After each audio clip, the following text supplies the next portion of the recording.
जैसे ब्रिक्स मिलकर एक घर बनाती हैं, उसी तरीके से सेल्स मिलकर एक लिविंग ऑर्गेनिज्म को फॉर्म करता है। तो यही है हमारे सेल थ्योरी का बेस। सो हेलो डियर बच्चा पार्टी, कैसे हो तुम लोग? I am your teacher Kritika Rathore और आज के इस वीडियो लेक्चर में हम एक बहुत इंटरेस्टिंग चैप्टर पढ़ने वाले हैं, class 9 chapter number 5 cell the unit of life. और इस चैप्टर में, इस वीडियो लेक्चर में हम इस चैप्टर का ये वाला टॉपिक कवर करने वाले हैं, cell theory, plant and animal cell, prokaryotic and eukaryotic cell. और सबसे ज्यादा क्वेश्चंस इस पार्ट से बनते हैं, तो इसको एकदम अच्छे से पढ़ना है, ठीक है। तो आगे बढ़ते हैं। सबसे पहले तो इंट्रोडक्शन, ये देखो मैंने 20 लगाई हुई है। तो इंट्रोडक्शन में हम पढ़ते हैं कि सेल होता क्या है ना। और इंट्रोडक्शन को तुम रिलेट कर पाओगे जो मैंने शुरू में तुमको बोला था, ठीक है, 2 लाइंस जो बोली थी ना, कि जिस तरीके से जो ब्रिक्स होती है, जो ईंटें होती हैं, वो एक घर बनाती हैं। अब देखो होता क्या है, the cell is the basic structural and functional unit of life. जिस तरीके से ब्रिक्स से मिलकर एक बिल्डिंग बनती है, एक इमारत बनती है, उसी तरीके से हमारी जो बॉडी है ना, वो एकदम स्मॉलेस्ट यूनिट से मिलकर बनी हुई है, जिसका नाम है सेल, ठीक है, जिसका नाम क्या है, सेल। तो हम सेल से मिलकर बने। अब यहाँ पर मैं तुमको एक चीज समझा देती हूँ अच्छे से। सेल्स जब कंबाइन होते, ग्रुप ऑफ सेल्स मिलकर बनाते हैं टिश्यू, ठीक है। फिर ग्रुप ऑफ टिश्यूज मिलकर बनाते हैं ऑर्गन, फिर ग्रुप ऑफ ऑर्गन मिलकर बनाता है ऑर्गन सिस्टम, और फिर ग्रुप ऑफ ऑर्गन सिस्टम मिलकर बनाते हैं एक ऑर्गेनिज्म को, एक लिविंग बॉडी, ठीक है। तो जब बहुत सारे सेल्स कंबाइन करते हैं आपस में तो वो बनाते हैं टिश्यू, जब बहुत सारे टिश्यू आपस में कंबाइन करते हैं तो वो बनाते हैं ऑर्गन, जब बहुत सारे ऑर्गन आपस में कंबाइन करते हैं तो वो बनाते हैं ऑर्गन सिस्टम। अच्छा, ऑर्गन सिस्टम के मैं तुमको एग्जांपल भी दे देती हूँ तो तुम और अच्छे से रिलेट करोगे। जैसे ऑर्गन सिस्टम में क्या आता है, डाइजेस्टिव सिस्टम। अपनी बॉडी में मेनली 4 सिस्टम है ना, 4 सिस्टम वर्क करते हैं, जिस वजह से हम जिंदा हैं और अपनी सारी लाइफ प्रोसेसेस कैरी आउट कर पा रहे हैं। और इन लाइफ प्रोसेसेस को तुम क्लास 10th में एकदम डिटेल में पढ़ने वाले हो, ठीक है। तो डाइजेस्टिव सिस्टम आता है, रेस्पिरेटरी सिस्टम आता है, ठीक है, एक्सक्रीटरी सिस्टम आता है और सर्कुलेटरी सिस्टम आता है। अब एक बात बताओ, लेट से अपन ने पकड़ लिया डाइजेस्टिव सिस्टम। तो डाइजेस्टिव सिस्टम में कौन कौन से ऑर्गन्स होते हैं? लिवर हो गया, ठीक है, और क्या क्या होता है डाइजेस्टिव सिस्टम में? पैंक्रियाज हो गया, स्मॉल इंटेस्टाइन हो गया, लार्ज इंटेस्टाइन हो गई, ये सारे ऑर्गन्स होते हैं कि नहीं? तो इसलिए बोला जा रहा है कि जो ग्रुप ऑफ ऑर्गन है वो मिलकर एक पर्टिकुलर ऑर्गन सिस्टम बनाते हैं, ठीक है। ये चीज क्लियर हुई। फिर ऑर्गन सिस्टम एक ऑर्गेनिज्म बनाता है। इन चारों ऑर्गन सिस्टम से ही तो हमारी पूरी बॉडी बनी है और हम फंक्शन कर पाते हैं प्रॉपर्ली, ठीक है। तो सेल से मिलकर टिश्यू बनते हैं, ये बहुत इंपॉर्टेंट चीजें याद होनी चाहिए। सेल से मिलकर टिश्यू बनते हैं, टिश्यू से मिलकर ऑर्गन्स बनते हैं, ऑर्गन से मिलकर ऑर्गन सिस्टम बनता है और ऑर्गन सिस्टम एक पूरे ऑर्गेनिज्म को फॉर्म करता है, ठीक है। अब सेल को क्या बोला जाता है? Basic structural unit. तो स्ट्रक्चरल यूनिट अब तुम अच्छे से समझ पाओगे। सेल को स्ट्रक्चरल यूनिट इसलिए बोला जाता है क्योंकि इस सेल की वजह से ही हम पूरे ऑर्गेनिज्म फॉर्म होते हैं, ठीक है। हमारी पूरी बॉडी का स्ट्रक्चर इन सेल्स की वजह से ही बन पा रहा है। एंड फंक्शनल यूनिट मतलब जब एक एक सेल अच्छे से वर्क करता है, फंक्शन करता है, तब जाकर हमारी पूरी बॉडी अच्छे से फंक्शन कर पाती है, ठीक है। फिर it is the building block of all living organism. ये तो मैंने तुमको कितनी बार रिपीट कर दिया। चलो, इंपॉर्टेंट डिस्कवरीज। अभी सेल की डिस्कवरी हुई कैसे, और सेल ना बहुत माइक्रोस्कोपिक होता है, तो किसको कैसे, किसने क्या डिस्कवर किया, वो अभी हम पढ़ने वाले हैं। तो सबसे पहले देख लो रॉबर्ट हुक, ठीक है। रॉबर्ट हुक है first discovered cells while observing a thin slice of cork using a primitive microscope. और यहाँ पर बेटा 1831 नहीं, यहाँ पर 1665 लिखना था, ठीक है। 1665 में उन्होंने सेल को डिस्कवर किया था। अब कैसे किया था वो मैं तुमको एक चीज बताती हूँ। उनके पास एक प्रिमिटिव माइक्रोस्कोप था। प्रिमिटिव मतलब पुराना, ठीक है। आज जो हमारे पास माइक्रोस्कोप है वो कैसे है, वो मॉडर्न माइक्रोस्कोप्स हैं, लेकिन पहले के जो माइक्रोस्कोप होते थे वो इतने डेवलप नहीं होते थे, तो उनको अपन प्रिमिटिव माइक्रोस्कोप बोलते थे, ठीक है। तो इन्होंने क्या किया, कॉर्क, तुम लोगों को पता है कॉर्क क्या होता है? यहाँ पर मैं सिलेक्ट कर लेती हूँ पहले, कॉर्क। जैसे अगर तुम लोगों ने बहुत सी ऐसी YouTube पर या कहीं भी अगर तुमने वाइन की बॉटल्स देखी होंगी, तो उसके ऊपर वो जिस ढक्कन से कवर्ड होती है, उस ढक्कन को, उस कैप को बोला जाता है कॉर्क, ठीक है, कॉर्क। और ये जो कॉर्क होता है ना, वो बार्क से बनता है, ट्री की जो बार्क होती है ना, उससे बनता है। तो उन्होंने क्या किया था, अब भैया ये तो फॉरेन साइंटिस्ट वगैरह ये लोग पीते होंगे ये सारी चीजें, तो उन्होंने वो जो कॉर्क था ना, कॉर्क को उन्होंने उसको ऑब्जर्व किया था। डिस्कवरी तो बाद में हुई, सबसे पहले उसको उन्होंने ऑब्जर्व किया था। और ये जो कॉर्क थी, ये जो बार्क थी, वो पता है कौन सी ट्री की थी? ये तुम्हारी एनसीईआरटी में आई थिंक नहीं दिया है, लेकिन मैं तुमको बता रही हूँ, ये ओक ट्री की थी। ट्री की ये बार्क थी, ठीक है। तो उन्होंने उसको माइक्रोस्कोप के नीचे देखा तो उनको ना कुछ इस तरीके से कंपार्टमेंट्स दिखे, हनीकॉम्ब जैसे। हनीकॉम्ब होता है ना मधुमक्खी का छत्ता, ऐसे उनको वहां पर ना कंपार्टमेंट्स दिखे। कुछ हेक्सागोनल थे, कुछ पेंटागोनल थे, ठीक है, इस तरीके से उनको कंपार्टमेंट्स दिखे। हनीकॉम्ब लाइक स्ट्रक्चर्स, ठीक है। और ये इसको अपन बोल रहे हैं कंपार्टमेंट्स, कंपार्टमेंट्स, ठीक है। फिर उन्होंने इन छोटे छोटे कंपार्टमेंट्स को ना सबसे पहले नाम दिया था सेल्यूले। पता है क्या नाम दिया था? सेल्यूले। सेल्यूले का मतलब क्या होता है? लिटिल रूम, छोटे छोटे रूम, ठीक है, लिटिल रूम। दिख रहे हैं नहीं छोटे छोटे रूम्स जैसे। फिर उसके बाद उन्होंने सेल्यूले से इसका नाम पड़ गया सेल। तो ये थी पूरी थ्योरी कि रॉबर्ट हुक ने सबसे पहले क्या किया, जो कॉर्क होता है, ठीक है, कॉर्क बनता है बार्क से, उन्होंने उस बार्क को ऑब्जर्व किया। वो बार्क थी ओक ट्री की, उन्होंने उसको ऑब्जर्व किया अंडर अ प्रिमिटिव माइक्रोस्कोप। पहले के जो माइक्रोस्कोप था जो ज्यादा डेवलप नहीं था उसके अंडर उसको ऑब्जर्व किया तो उनको कुछ हनीकॉम्ब लाइक कंपार्टमेंट्स नजर आए। उस कंपार्टमेंट्स को उन्होंने नाम दिया सबसे पहले सेल्यूले, क्योंकि सेल्यूले का मतलब होता है लिटिल रूम्स और ये कंपार्टमेंट छोटे छोटे रूम की तरह ही दिख रहे थे। फिर उसके बाद सेल्यूले से इसका नाम पड़ गया सेल, ठीक है। चलो, तो 1665 में first discovered cells by observing. अच्छा, लेकिन एक चीज याद रखना, रॉबर्ट हुक ने डेड सेल की डिस्कवरी की थी, डेड सेल, ठीक है।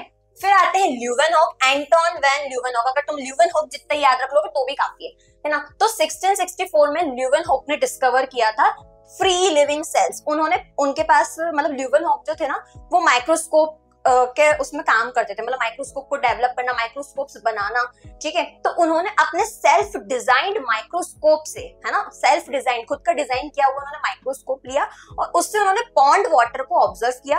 पॉन्ड वाटर में उनको फ्री लिविंग सिंगल सेल्स नजर आए, ठीक है, free living single celled organism. जैसे जैसे अमीबा, अमीबा क्या सिंगल सेल्ड है और कहाँ रहती है? पानी में रहती है। फ्री लिविंग का मतलब होता है जो किसी पर डिपेंडेंट नहीं है, अपना खुद का अकेले जी रहे हैं, इस तरीके से। तो observe free living single celled organisms in pond water using N improved microscope. इनका माइक्रोस्कोप थोड़ा अंडर डेवलप था, इनका तो अच्छा इम्प्रूव था। तो याद रखना, रॉबर्ट हुक ने डेड सेल की डिस्कवरी की और ल्यूवेनहॉक एल से लिविंग, तो इन्होंने लिविंग सेल की डिस्कवरी करी थी। फिर रॉबर्ट ब्राउन आए, तो रॉबर्ट ब्राउन ने न्यूक्लियस की डिस्कवरी करी थी। अभी तुम पढ़ोगे कि सेल्स के अंदर ना न्यूक्लियस होते हैं, ठीक है। जिस तरीके से हमें कौन कंट्रोल करता है? हमारा ब्रेन कंट्रोल करता है, उसी तरीके से सेल की जो भी बेटा फंक्शनिंग होती है ना उसको कौन कंट्रोल करता है? उसको कंट्रोल करता है न्यूक्लियस, ठीक है। तो इन्होंने न्यूक्लियस की डिस्कवरी की थी रॉबर्ट ब्राउन ने 1831 में। फिर ये ईयर याद रखना क्योंकि तुम्हारी एनसीईआरटी में ईयर भी मेंशन्ड है, ठीक है। फिर फिर परकिंजे आए, उन्होंने प्रोटोप्लाज्म टर्म मेंशन की, है ना। प्रोटोप्लाज्म मतलब क्या होता है? प्रोटोप्लाज्म मतलब जो भी फ्लूइड कंटेंट होता है ना सेल के अंदर। जैसे सेल है तो सेल के अंदर एक फ्लूइड मटेरियल होता है, उसको बोला जाता है प्रोटोप्लाज्म। अब मैं तुम्हें डिफरेंस बताती हूँ साइटोप्लाज्म में, ठीक है, प्रोटोप्लाज्म में और साइटोसोल में। ये तीनों बहुत डिफरेंट टर्म्स है। अगर 11th में बायो लोगे तो ये चीजें बड़ी काम आएंगी, ठीक है। और 9th के हिसाब से बेसिक चीजें भी याद होनी ही चाहिए। तो सबसे पहले बताती हूँ साइटोप्लाज्म, साइटोप्लाज्म और साइटोसोल और प्रोटोप्लाज्म, ठीक है। तो सबसे पहले साइटोसोल देख लेते हैं ना। साइटोसोल क्या होता है? इसको ऐसे कंसिडर करो कि तुमने लिया रसगुल्ले का पैकेट, ठीक है। अब उस रसगुल्ले के पैकेट में क्या है? उस रसगुल्ले के पैकेट में एक तो चाशनी है, ठीक है, शुगर सिरप, और उसमें रसगुल्ले हैं। उसको अपन दूसरे कलर से बना लेते हैं, छोटे छोटे रसगुल्ले, ठीक है। वैसे ही जो तुम्हारे सेल होता है ना, अभी अपन पढ़ेंगे, जो सेल होता है, मान लो ये गोल शेप का है, सेल अलग अलग शेप के होते हैं, मैं सर्कुलर शेप का बता रही हूँ, है ना।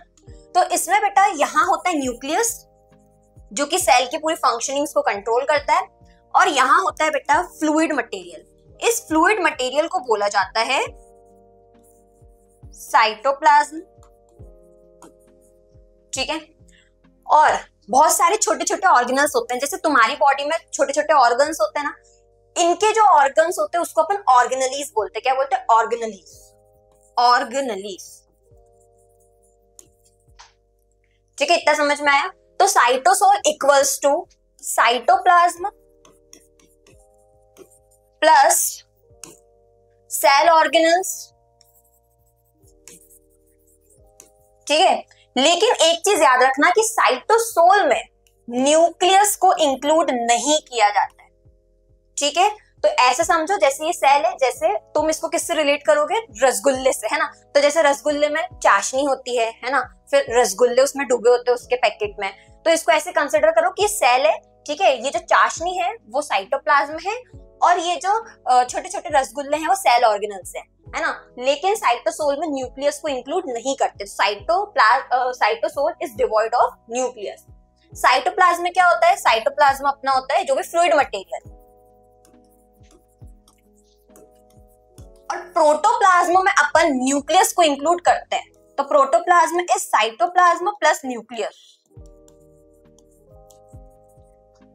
ठीक है। तो प्रोटोप्लाज्म क्या हो गया, जिसमें साइटोप्लाज्म भी है और न्यूक्लियस भी है। तो J Purkinje coined the term, उन्होंने प्रोटोप्लाज्म टर्म बोली for the fluid content inside the cell. Next देख लेते हैं सेल थ्योरी। अब हम देखते हैं कि डिफरेंट, जैसे सेल अगर डिस्कवर हुआ होगा, तो जब भी कोई चीज की डिस्कवरी होती है तो उससे पहले बहुत सी थ्योरीज आती है। जैसे अपन ने जब स्ट्रक्चर ऑफ एटम पढ़ा था, तो उसमें अपन ने डिफरेंट मॉडल्स देखे थे कि थॉमसन का मॉडल आया, है ना, फिर रदरफोर्ड का मॉडल आया, फिर नील बोर का मॉडल आया। तो इस तरीके से जब भी बेटा कोई भी चीज की डिस्कवरी होती है, तो उससे पहले बहुत से साइंटिस्ट अपनी अपनी फिलोसॉफीज, अपनी अपनी विचारधारा रखते हैं, अपनी अपनी थ्योरीज रखते हैं, ठीक है। तो प्रपोज्ड बाय स्लाइडन एंड श्वान, ठीक है, ये दोनों जूलॉजिस्ट थे, जूलॉजिस्ट ना।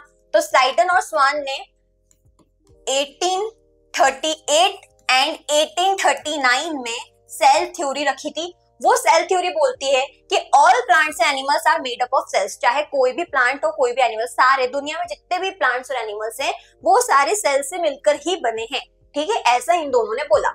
The cell is the basic unit of life, और उन्होंने कहा कि सेल हमारी लाइफ की बेसिक यूनिट है। जब एक सेल फंक्शन करता है तब जाकर हमारी पूरी बॉडी फंक्शन करती है, चाहे प्लांट्स हो चाहे एनिमल्स हो।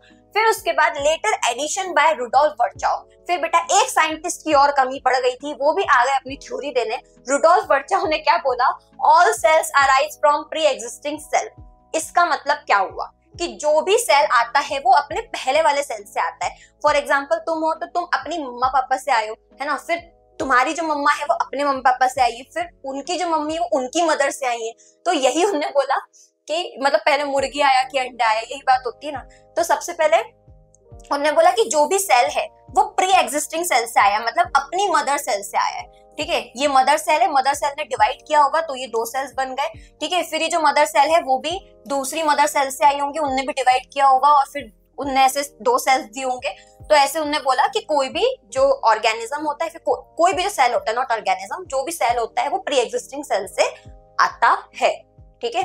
तो ये थी अपनी 3 थ्योरीज, इनको अच्छे से याद रखना है। 2 थ्योरीज स्लाइडन और स्वान ने क्या बोला, 1838 और 1839 में आई थी थ्योरी। उन्होंने बोला कि जो भी प्लांट्स और एनिमल्स हैं वो सेल से मिलकर बने हुए हैं। सेल्स हमारी स्ट्रक्चरल एंड फंक्शनल यूनिट होती है, फंडामेंटल यूनिट होती है। फिर उसके बाद रुडोल्फ वर्चाउ आए, उन्होंने कहा कि सारे सेल्स जो होते हैं वो प्री एग्जिस्टिंग सेल्स से ही आते हैं, ठीक है। एक सेल ने डिवाइड किया, 2 सेल्स आ गए, फिर वो सेल्स डिवाइड करेंगे, फिर दूसरे सेल आएंगे, फिर वो सेल डिवाइड करेंगे, फिर दूसरे सेल्स आएंगे। तो जो सेल है वो अपने पहले वाले सेल से आए हैं, ठीक है। Types of organism. अब ऑर्गेनिजम्स कितने टाइप के होते हैं, तो अपने को पहले ये समझना पड़ेगा कि अपन किस बेस पर उनको डिवाइड कर रहे हैं, ठीक है। तो organisms can be classified based on the number of cells in their body. तो अभी अपन on the basis of number of cells organism को डिवाइड कर रहे हैं, ठीक है। तो सबसे पहले होता है यूनिसेल्युलर ऑर्गेनिज्म। बेटा यूनि का मतलब होता है 1 और सेल्युलर मतलब सेल। तो ऐसे ऑर्गेनिज्म जो सिर्फ एक ही सेल के बने हुए हैं उनको अपन बोलते हैं यूनिसेल्युलर ऑर्गेनिज्म। जैसे made up of only 1 cell, जैसे मैंने तुमको एग्जांपल दिया अमीबा का। अब तुम्हारे मन में क्वेश्चन आएगा कि मैम हम तो इतने सारे, हम पता है ट्रिलियंस ऑफ सेल से मिलकर बने हैं, ठीक है, ट्रिलियंस ऑफ सेल। तो एक बात बताओ, तुम्हारे मन में क्वेश्चन आएगा कि मैम हम तो इतने सारे सेल से मिलकर बने, इसलिए हम अपनी सारी लाइफ प्रोसेसेस कैरी आउट कर पा रहे हैं। हम न्यूट्रिशन, रेस्पिरेशन, रिप्रोडक्शन, एक्सक्रीशन, सारी लाइफ प्रोसेसेस कैरी ऑन करते कि नहीं। तो एक बात बताओ, जो अमीबा है, अमीबा तो सिर्फ सिंगल सेल्ड है, मतलब वो सिर्फ एक सेल ही उसकी बॉडी है। तो क्या वो सारी एक्टिविटीज परफॉर्म कर पाती है, क्या वो सारी लाइफ प्रोसेसेस परफॉर्म कर पाती है? तो हाँ, वो बेटा सिंपलर लेवल पर अपनी लाइफ प्रोसेसेस परफॉर्म करती है। हम कॉम्प्लेक्स ऑर्गेनिज्म हैं, तो हमारे जो ऑर्गन्स है वो अच्छे डेवलप्ड, हमारे पास लंग्स है, हमारी डेवलप्ड किडनीज है, ठीक है। तो इसलिए हम अपनी लाइफ प्रोसेसेस जो हमारा सिस्टम है, ऑर्गन सिस्टम, वो थोड़ा कॉम्प्लेक्स है, बड़ा है। लेकिन ये क्योंकि सिंपल ऑर्गेनिज्म है तो इनके जो भी फंक्शंस होंगे वो सिंपलर लेवल पर होंगे। लेकिन इसका मतलब ये नहीं है कि अगर ये एक ही सेल के बने हुए हैं तो ये सारे लाइफ प्रोसेसेस परफॉर्म नहीं करते। बेटा जो लाइफ प्रोसेसेस हम परफॉर्म करते हैं, चाहे रिप्रोडक्शन हो, न्यूट्रिशन हो, रेस्पिरेशन हो, एक्सक्रीशन हो, ट्रांसपोर्टेशन हो, वो इस सिंगल सेल में भी होता है, ठीक है। इसलिए अपन सेल को क्या बोल रहे हैं कि cell is the basic functional unit, कि एक सेल ही ये ताकत रखता है कि वो सारे फंक्शंस परफॉर्म करता है। तो एक एक सेल जब मिलकर सारे फंक्शन परफॉर्म करते हैं तो पूरी बॉडी वो फंक्शंस परफॉर्म कर रही है। आया समझ में? तो this single cell performs all life processes like nutrition, respiration, reproduction and excretion. Examples are paramecium, amoeba. Paramecium पता है चप्पल जैसे शेप का दिखता है, इस तरीके से। आगे मैंने डायग्राम्स लगाया हुआ है, बहुत सारे डायग्राम्स हैं, ठीक है, इस तरीके से। और इसके ऊपर बॉडी पर सीलिया प्रेजेंट होते हैं, इससे वो फूड को ऐसे कैप्चर कर लेता है, ठीक है। हमारे हाथ है, बेचारे के पास हाथ तो होते नहीं, तो इनके पास इस तरीके के स्ट्रक्चर्स होते हैं। And bacteria. नेक्स्ट देखो, यहाँ मैंने कितने सारे डायग्राम लगाए। अमीबा है ना, अमीबा इररेगुलर शेप की होती है ना। एग्जाम में डायग्राम आते हैं तो बच्चे इसको ऐसे ऐसे कैसे भी बनाकर आ जाते हैं, ठीक है। तो अमीबा इररेगुलर शेप की होती है। फिर एंट अमीबा हिस्टोलाइटिका, ठीक है, हिस्टोलाइटिका। फिर पैरामीशियम, मैंने बोला था नहीं, स्लीपर जैसे शेप का होता है, चप्पल मार दो, है ना। फिर बैक्टीरिया, ये जो घूम रहा है ना बेटा, ये है फ्लैजिला। ये जो जैसे अपने तो पैर होते हैं, अपन पैर की वजह से चल पाते हैं, वैसे ही जो बैक्टीरिया होते हैं इनके पास फ्लैजिला होते हैं। तो फ्लैजिला इस तरीके से सर्पेंटाइन मूवमेंट करते हैं और वो आगे बढ़ते जाते, चलते जाते हैं। फिर क्लेमाइडोमोनास को याद करने के लिए, इसकी स्पेलिंग याद करने के लिए ऐसे पढ़ लिया करो कि चले माइडोमोनास, है ना। तो ये क्लेमाइडोमोनास, इसके पास 2 फ्लैजिला होते हैं। फिर ईस्ट हो गया। ईस्ट तुम डालते हो ना, डो को अगर तुम्हें फुलाना होता है तो ईस्ट डालते हो, तो ये चीज है ना। ये डायग्राम अच्छे से देख लें। Next, multi cellular organism. Multi का मतलब क्या होता है? मल्टी मतलब होता है मैनी, ठीक है। मल्टी मतलब होता है मैनी। तो ऐसे ऑर्गेनिज्म जो बहुत सारे सेल से मिलकर बने हुए हैं उनको अपन बोलते हैं मल्टी सेल्यूलर ऑर्गेनिजम्स, ठीक है। So made up of many cells that work together. और ये जो सेल्स होते हैं ना वो बड़ी यूनिटी में काम करते हैं, वो एक साथ कोऑर्डिनेट करके काम करते हैं। जैसे अगर मैं तुमको बोलूं कि लिवर अच्छे से फंक्शन क्यों कर पा रहा है, तो लिवर अच्छे से इसलिए फंक्शन कर पा रहा है क्योंकि लिवर के जितने भी सारे सेल्स हैं वो मिलकर कोऑर्डिनेटिंग मैनर में ना, एकदम कोऑर्डिनेशन से काम कर रहे हैं, ठीक है, अपना अपना वर्क परफॉर्म कर रहे हैं। हर एक सेल इंडिपेंडेंटली अपना अपना काम परफॉर्म कर रहा है, तब जाकर जो लिवर है वो अच्छे से फंक्शन कर पा रहा है। और ये चीज अपन रियल लाइफ में भी तो रिलेट कर सकते हैं। जैसे अगर कोई इंस्टीट्यूशन चल रहा है या कोई स्कूल चल रहा है, तो वो स्कूल अच्छे से क्यों चल पा रहा है? क्योंकि हर एक बॉडी इंडिपेंडेंटली अपना अपना काम परफॉर्म कर रही है। प्रिंसिपल अपना इंडिपेंडेंटली काम परफॉर्म कर रहे हैं, टीचर्स अपने लेवल पर जो भी उनका काम है वो इंडिपेंडेंटली परफॉर्म कर रही है, स्टूडेंट्स बेटा जो भी तबाही मचाना है, जो भी अपना काम है वो परफॉर्म कर रहे हैं, तब जाकर कोई इंस्टीट्यूशन अच्छे से चल पाता है। ऐसा ही होता है। तो वही चीज यहाँ पर है कि मेड अप ऑफ जो मल्टी सेलुलर ऑर्गेनिज्म होते हैं वो बहुत सारे सेल से मिलकर बनते हैं, और वो जो सेल्स होते हैं वो कोऑर्डिनेशन से काम करते हैं, ठीक है। फिर cells are specialised for different functions showing division of labour. अब डिवीजन ऑफ लेबर का मतलब क्या होता है? जिसका काम उसी को साझे, है ना, इस तरीके से। जैसे अगर बेटे डाइजेस्टिव सिस्टम के ऑर्गन्स हैं तो वो क्या करेंगे? वो सिर्फ डाइजेशन ही परफॉर्म करेंगे, वो एक्सक्रीशन तो नहीं करवाने लग जाएंगे, ठीक है। उसी तरीके से एक्सक्रीटरी सिस्टम है, एक्सक्रीटरी सिस्टम के जो ऑर्गन्स हैं वो सिर्फ एक्सक्रीशन ही परफॉर्म करेंगे, तो उसको बोलते हैं डिवीजन ऑफ लेबर। मतलब सबका काम बांट देना, है ना। ऐसा होता भी है कि अगर कोई है और तुम 2 इंसानों को अगर एक ही रिस्पॉन्सिबिलिटी दे देते हो, तो बाद में अगर वो चीज नहीं पूरी हो पाती तो मतलब लड़ाई होती दोनों के बीच में, दोनों एक दूसरे को ब्लेम करते हैं, तुझे करना था, तुझे करना था, ठीक है, और वो काम हो ही नहीं पाता है। तो ऐसा बोला जाता है कि एक इंसान को ये एक काम दे दो, सौंप दो और बोल दो कि इसकी रिस्पॉन्सिबिलिटी है, ठीक है, इस अगर तुम ये कर पाए तो भी तुम जिम्मेदार हो, नहीं कर पाए तो भी तुम इसके जिम्मेदार हो, ठीक है। तो यही होता है डिवीजन ऑफ लेबर, कि सभी को अपना अपना काम बांट देना। तो हर टिश्यू जो होता है बेटा वो डिवीजन ऑफ लेबर परफॉर्म करता है, ठीक है। एक्सक्रीटरी टिश्यूज एक्सक्रीशन का काम करते हैं, है ना। रिप्रोडक्टिव टिश्यूज रिप्रोडक्शन का काम करते हैं, ठीक है। फिर ट्रांसपोर्टेशन, जो सर्कुलेटरी सिस्टम के टिश्यूज होते हैं वो सर्कुलेशन का काम करते हैं। देन एग्जांपल्स जैसे फंजाई, प्लांट्स एंड एनिमल्स, ठीक है। तो ये देखो मैंने तुमको बताया था और इसका डायग्राम भी है यहाँ पर कि सेल से मिलकर बनते हैं टिश्यूज, टिश्यूज से मिलकर बनते हैं ऑर्गन्स, ऑर्गन से मिलकर ऑर्गन सिस्टम्स, ऑर्गन सिस्टम से मिलकर एक ऑर्गेनिज्म बनता है। नेक्स्ट, अब एक नोट पॉइंट है, the shape and size of cells differ based on their functions. देखो अब होता क्या है कि हर सेल का फंक्शन अलग होता है और अगर हर सेल का फंक्शन अलग है तो उसका शेप और साइज भी डिफरेंट होगा। मैम कैसे, ये बात थोड़ी हजम नहीं हुई तो मैं एक बात बताती हूँ तुमको। जैसे अगर मुझे मान लो ठंडी लग रही है तो ठंडी लग रही है, ये जो सिग्नल है वो मेरे ब्रेन तक कौन पहुंचा रहा है? नर्व सेल्स पहुंचा रहे हैं। कौन पहुंचा रहे हैं? Nerve cells. अब जो नर्व सेल्स होते हैं ना बेटा, जिसको अपन न्यूरॉन्स बोलते हैं, वो बड़े इलोंगेटेड होते हैं, लंबे सेल्स होते हैं। लंबे क्यों होते हैं? ताकि वो जल्दी से जल्दी सिग्नल पहुंचा पाए। ठीक है, इस तरीके से रिले रेस देखिए कि 4 लोग 4 पॉइंट पे खड़े हो जाते हैं, ये एक टीम, ये एक टीम, ये एक टीम, ये एक टीम। ठीक है, इनके पास होते हैं डंडे, ये भागते हैं, डंडा पास करते हैं, फिर भागते हैं, फिर वो स्टिक पास करते हैं, फिर भागते हैं, फिर स्टिक पास करते हैं, फिर भागते हैं, फिर स्टिक पास करते हैं, फिर जो जीतता है, जो मतलब सबसे पहले जिसको स्टिक मिल जाती है वो जीत जाता है। यही रिले रेस में होता है। तो बेटा वैसे ही जब सिग्नल्स अपनी बॉडी में ट्रांसफर होते हैं, ठीक है, ब्रेन तक या ब्रेन से उस टारगेट ऑर्गन तक जब सिग्नल्स वापस आ रहे होते हैं तो उसमें कौन इन्वॉल्व होता है? उसमें न्यूरॉन्स इन्वॉल्व होते हैं। ठीक है, तो nerve cells are long to carry messages. Nerve cells long क्यों होते हैं, लंबे क्यों होते हैं? क्योंकि उनको मैसेजेस दूर दूर तक कैरी करना पड़ता है और लॉन्ग होंगे तो बहुत फटाक से मैसेज पास होते जाएंगे। ठीक है, वही अगर उनका शेप ऐसा ऐसा अजीब सा होता तो सिग्नल पास करने में बहुत देरी हो जाती। ठीक है, और पता चला कि तुम्हारी स्किन ही जल गई या तुम ठंडी मर गए। Red blood cells are round and flexible to move easily through blood vessels. अब जैसे जो बेटा आरबीसीज होते हैं, रेड ब्लड सेल्स जो होते हैं डिस्क शेप के होते हैं, ऐसे डिस्क शेप के इसलिए होते हैं ताकि वो ब्लड, जो भी चीज गोल होती है वो कितनी जल्दी मूव करती जाती है, रोल हो के। बॉल को अगर नीचे से फेंकोगे तो बॉल कितनी जल्दी रोल डाउन होके एक से दूसरे कोने पे पहुंच जाएगी। तो वैसे बेटा हमारी पूरी बॉडी में ब्लड का सर्कुलेशन बहुत इंपॉर्टेंट होता है कि नहीं होता है? इसलिए जो आरबीसीज होते हैं वो गोल शेप के होते हैं। ठीक है, ताकि वो इजीली ब्लड वेसल्स में से फ्लेक्सिबली मूव कर पाए और टाइम पर ऑक्सीजन पहुंचा पाए हर एक सेल को। ठीक है, चलो पता चला जब तक आरबीसी आ रहा है तब तक तो सामने वाले की मसल ही फट गई है ना, या मसल थकी गई है ना।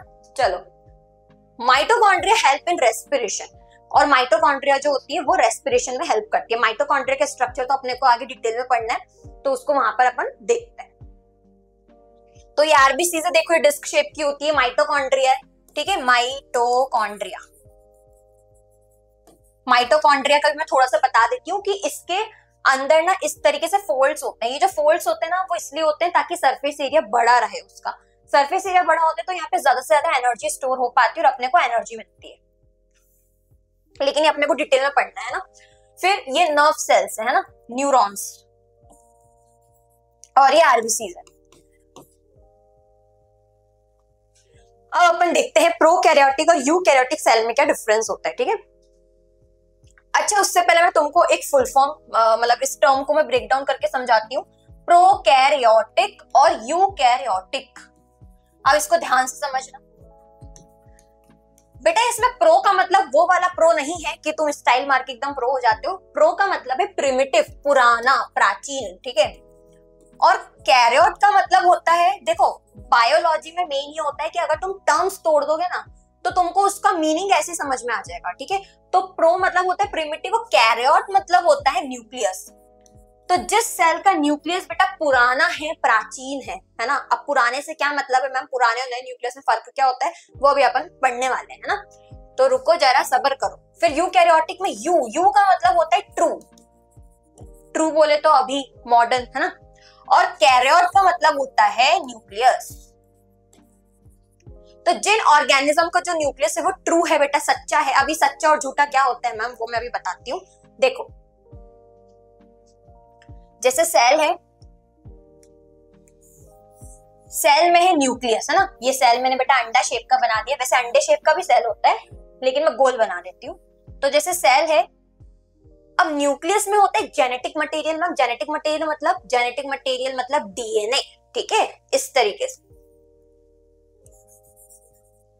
ठीक है, अगर बेटा ये जो डीएनए है वो साइटोप्लाज्म में फैला हुआ है, बिखरा हुआ है। अगर ये जो बेटा डीएनए है वो साइटोप्लाज्म में बिखरा हुआ है, ठीक है, तो इसको अपन बोलेंगे न्यूक्लियोइड।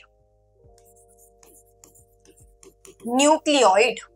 ठीक है, मतलब इस जेनेटिक मटेरियल के ऊपर कोई भी कवरिंग नहीं है।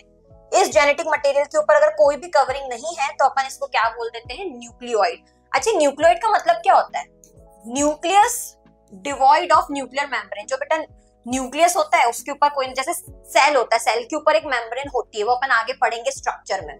वैसे न्यूक्लियस के ऊपर बेटा मेम्ब्रेन होती है, उसको बोलते हैं न्यूक्लियर मेम्ब्रेन। तो अगर इस जेनेटिक मटेरियल के ऊपर वो न्यूक्लियर मेम्ब्रेन नहीं है और जेनेटिक मटेरियल साइटोप्लाज्म में फ्लोट कर रहा है ऐसे फ्रीली, ठीक है, उसका कोई ठिकाना ही नहीं है, घर ठिकाना है ना, तो अपन इसको बोलते हैं न्यूक्लियोइड, मतलब nucleus devoid of nuclear membrane, nucleus devoid of nuclear membrane. ठीक है, लेकिन बेटा दूसरे हाथ पर ये एक सेल है, इसके पास भी जेनेटिक मटेरियल है और इस जेनेटिक मटेरियल के ऊपर न्यूक्लियर मेम्ब्रेन प्रेजेंट है, तो अपन इसको असल में बोलेंगे न्यूक्लियस। क्या बोलेंगे, न्यूक्लियस। तो न्यूक्लियस डिवॉइड ऑफ, तो डिवॉइड ऑफ इससे जैसे विराट और अनुष्का से विरुष्का बना दिया, वैसे न्यूक्लियस डिवॉइड ऑफ से न्यूक्लियोइड बना दिया, डिवॉइड का ऑइड ले लिया है ना, तो न्यूक्लियोइड। तो न्यूक्लियोइड प्रेजेंट होता है प्रोकैरियोटिक सेल में एंड न्यूक्लियस प्रेजेंट होता है यूकैरियोटिक सेल में। ठीक है, तो nucleus is not well defined, no nuclear membrane, है ना। यूकैरियोटिक सेल में nucleus is well defined with a nuclear membrane. कितना डिटेल में समझा दिया मैंने ये। फिर डीएनए देखते हैं, तो DNA is circular. Prokaryotic cell का जो बेटा डीएनए होता है ना, वो होता है सर्कुलर। इसका जो डीएनए होता है वो है सर्कुलर। वहीं जो यूकैरियोटिक सेल होता है उसका डीएनए लीनियर होता है, लीनियर मतलब ऐसे, ठीक है, and enclosed inside the nucleus, और न्यूक्लियस के अंदर होता है, इसका साइटोप्लाज्म में फ्लोट कर रहा होता है। साइज जो होता है प्रोकैरियोटिक सेल का, ये डिफरेंस बहुत इंपॉर्टेंट एग्जाम में आता ही है, ठीक है, आता ही है। तो प्रोकैरियोटिक सेल का साइज बेटा 1 माइक्रोमीटर से 10 माइक्रोमीटर के बीच में लाया करता है। 1 माइक्रोमीटर में होता है 10 to the power -3, ठीक है।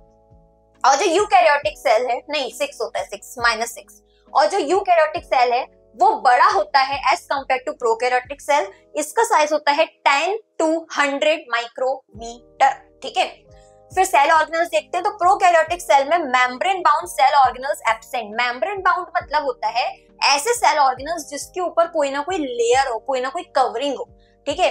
तो इसके जो सेल ऑर्गेनल्स होते हैं ना, उसमें कवरिंग नहीं होती है, इसमें membrane bound cell organelles present नहीं होते। जैसे मेम्ब्रेन बाउंड में आते हैं माइटोकॉन्ड्रिया, है ना, endoplasmic reticulum, Golgi apparatus etcetera. इनको डिटेल में पढ़ना है, हर एक सेल ऑर्गेनल के फंक्शंस, स्ट्रक्चर सब डिटेल में पढ़ना है अपने को, ठीक है, आगे की वीडियोस में। और यूकैरियोटिक सेल में membrane bound cell organelles present होते हैं। तो प्रोकैरियोटिक सेल में ये प्रेजेंट नहीं होते और प्रोकैरियोटिक सेल में ये प्रेजेंट होते हैं क्योंकि ये मेम्ब्रेन बाउंड है, ठीक है।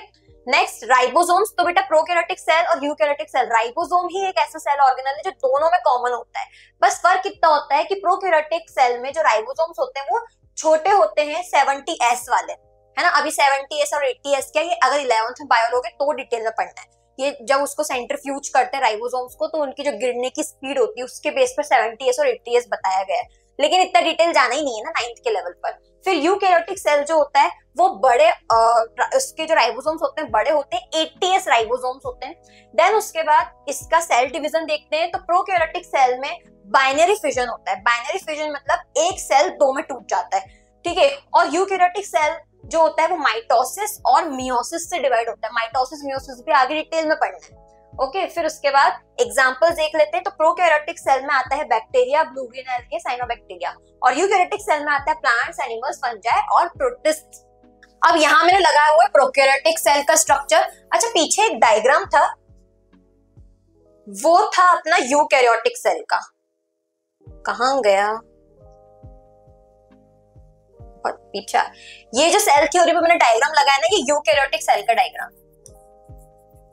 देखो इसमें proper membrane bound cell organelles हैं, है ना, न्यूक्लियस है, ये छोटा सा जो है वो न्यूक्लियस है। ये अपन ने उसको ऐसे बीच में से काट के बताया है ना, ऐसा नहीं कि ऐसा दिखता होगा, बीच में से काट के बताया है कि सेल के अंदर क्या क्या दिखता है।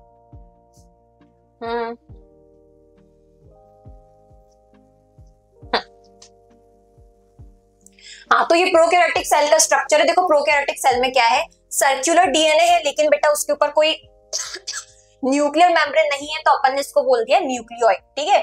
फिर राइबोसोम्स प्रेजेंट है 70S वाले। फिर साइटोप्लाज्म तो बेटा हर सेल में होता है। फिर फ्लैजिला होता है ताकि ये मूव कर सके।